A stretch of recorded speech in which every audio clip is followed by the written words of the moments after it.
जय हिंद साथियों। जैसे ही भर्तियों का दौर शुरू होता है वैसे ही विद्यार्थी के मन में कई शंकाएं पैदा होती है। क्या हम 20 लाख बेरोजगार है, हमारा कुछ होगा? बेरोजगार है कोई बात नहीं, पर रोजगार तो कोई मिल सकता है।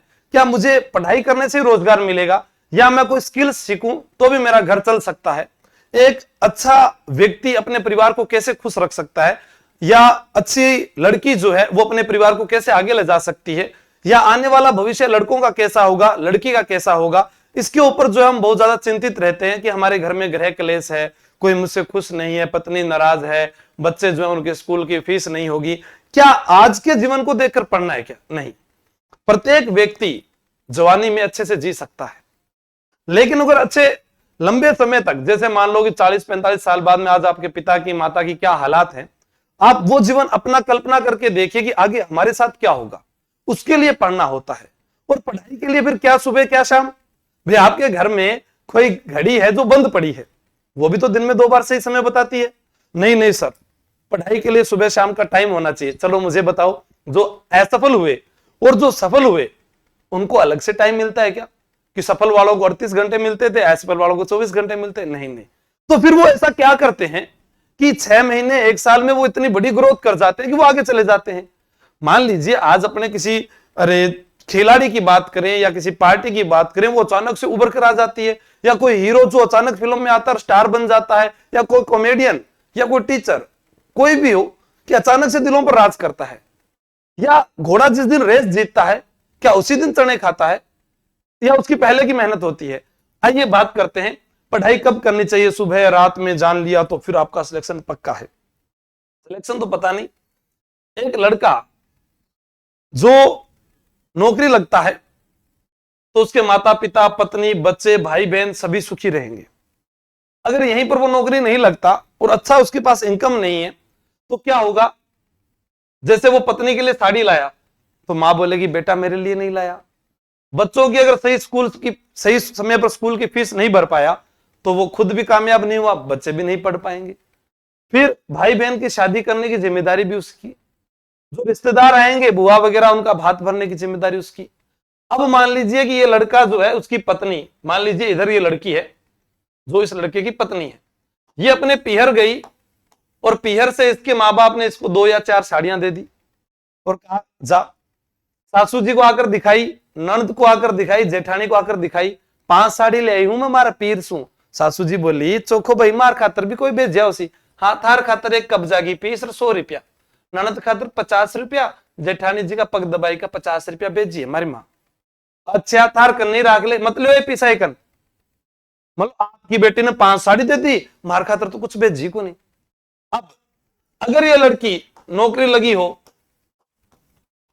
और कुछ भी ना भेजे तो भी वो कुछ नहीं बोलेंगे। भाई बहू हमारी चौखी है, नौकरी लाग रही है, त्योहार पर आ जाए मान बढ़िया चोखा कपड़ा दे जाए।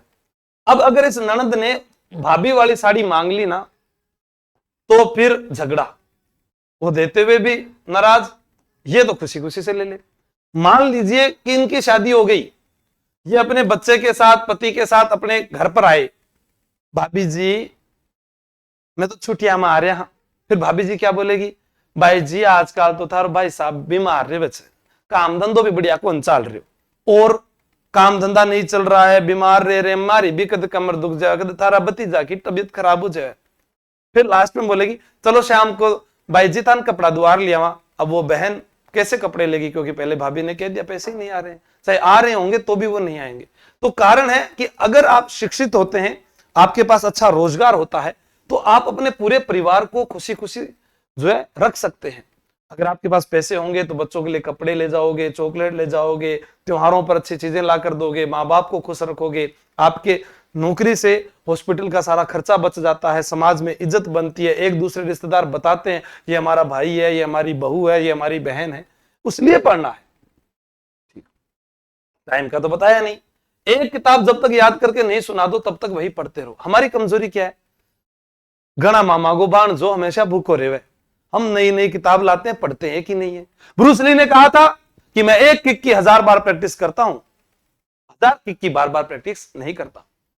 बंद घड़ी सफल व असफल दोनों व्यक्तियों, सफलता का कोई शॉर्टकट नहीं है मेरे दोस्त, सफलता त्याग मांगती है। त्याग कैसा? फेसबुक का, ट्विटर का, इंस्टाग्राम का, इनका नहीं। त्याग ये भी मांगते हैं इनके साथ साथ कि साल के अंदर हमें जो है 3-4 ब्याह शादी है उनको कैंसिल करना है। शॉपिंग तभी करनी है जब हम अच्छे से कामयाब हो जाए। 1 साल, बात तो 1 साल की है साहब, कामयाब हो जाओ, 60 साल तक शॉपिंग करना। लेकिन नहीं, मुझे तो शॉपिंग कराओ मम्मी, मुझे नए कपड़े ला कर दो, मुझे नया फोन ला कर दो। उसके बाद क्या होता है कि जब हम बाजार में जाते हैं तो अन्य चीजें लेके आते हैं, उसमें खुश होते हैं। उसके बाद पढ़ाई की बात आती है, किताब भी ले 4 दिन पढ़ते हैं फिर खुश होते हैं। ऐसे ही सफलता का जो है कोई शॉर्टकट नहीं है। लगातार निरंतर अभ्यास आपको आपकी मंजिल तक लेके जाएगा। सपना हर कोई देखता है लेकिन अंजाम कोई पूरा नहीं करता, क्योंकि मैंने कहा है कि पहाड़ों से निकलने वाली नदियों ने कभी अपना रास्ता नहीं पूछा, वो अपनी मंजिल तक जाती है। तो पढ़ने वाला विद्यार्थी अगर ये कहे मैं अब इसकी तैयारी करूं, इसकी तैयारी करूं, ये पढ़ूं, नहीं। आपका सिलेबस आपकी टेबल पर है, उसका एक एक टॉपिक आपको याद होना चाहिए। किताब आप मार्केट में कोई भी ले आना, आपको सारा पेपर उसमें से मिलेगा, हमेशा मिलेगा, और आप पेपर पास हो जाएंगे अगर वो एक किताब आपको याद होगी तो।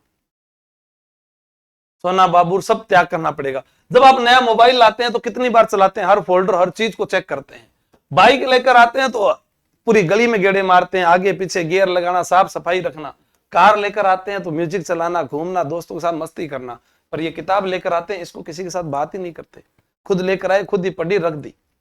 इन पर सबको घुमाते हैं, सबको दिखाते हैं, सबसे बातें करते हैं। तो इस पुस्तक को भी लाने के बाद अपने दोस्तों से पूछा जाए, ओ भाई आज मैंने ये पढ़ लिया, भाई आज मैंने ये पढ़ा, इस किताब में ये पढ़ा, तूने क्या पढ़ा, तूने कौन सा टॉपिक पढ़ा। ऐसे जब बात करोगे ना तो दीवानगी जो है वो किताब के प्रति ज्यादा होगी।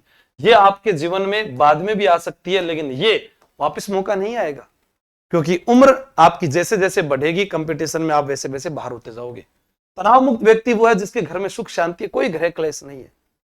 कम से कम 40-50 हजार रुपए आगे के जीवन में आपको सैलरी के चाहिए, क्योंकि बच्चों की शिक्षा अच्छी चाहिए, उनको कपड़ा, खान पान, रहन सहन सब। कर्ज मुक्त व्यक्ति होना चाहिए, ऐसा भी नहीं, कर्ज मुक्त व्यक्ति, सभी सुख सुविधाएं हो, ईर्ष्या का त्याग हो, तो आप कामयाब हो सकते हैं। इसलिए पढ़ने का कोई टाइम नहीं है। कोई कहे कि मैं सुबह पढ़ूं, कोई कहे रात को देर रात तक पढ़ूं, कोई दिन में पढ़ूं। आपको औसतन रोजाना 6 से 7 घंटे फ्री माइंड पढ़ने चाहिए, और ये 6-7 घंटे आपके दोस्तों के साथ 2-3 घंटे आपको जो पढ़ा उसको शेयर करना चाहिए, चाहे मम्मी के साथ, पापा के साथ, बहन के साथ, कभी भी। कोई भी कार्य है अगर लगातार आप करते हैं 6-7 घंटे रोजाना, आप मेरे पास में 1 महीने बाद आ जाना, आपका रिजल्ट पॉजिटिव रहेगा। फिर भी आपको लगता है कि यार मुझसे याद नहीं होता, मुझे डर लगता है, क्या है, कैसे याद किया जा सकता है, कैसे चीजों को सीखा जा सकता है, तो मैंने हमेशा कहा है ऑफलाइन आकर आप मुझे 6 महीने दीजिए, आपका पेपर पास करवाने की जिम्मेदारी मेरी है। चाहे आप कितने सालों से दे रहे हैं, कितने सालों से नहीं दे रहे, वो आपकी मर्जी है। कभी भी आप जयपुर आ सकते हैं, और ऑनलाइन अगर आप पढ़ना चाहते हैं तो हमारी क्लासेस तैयारी कर लो पर भी है, वहां पर आप पढ़ोगे तो आपको जरूर कुछ ना कुछ जरूर मिलेगा और आप कामयाब जरूर होंगे। फिर भी आपका कोई डाउट और सवाल हो आप मुझे इस नंबर पर मैसेज करके पूछ सकते हैं। धन्यवाद। वही सवाल करें जो बताने लायक हो। Thank you. जय हिंद, जय भारत।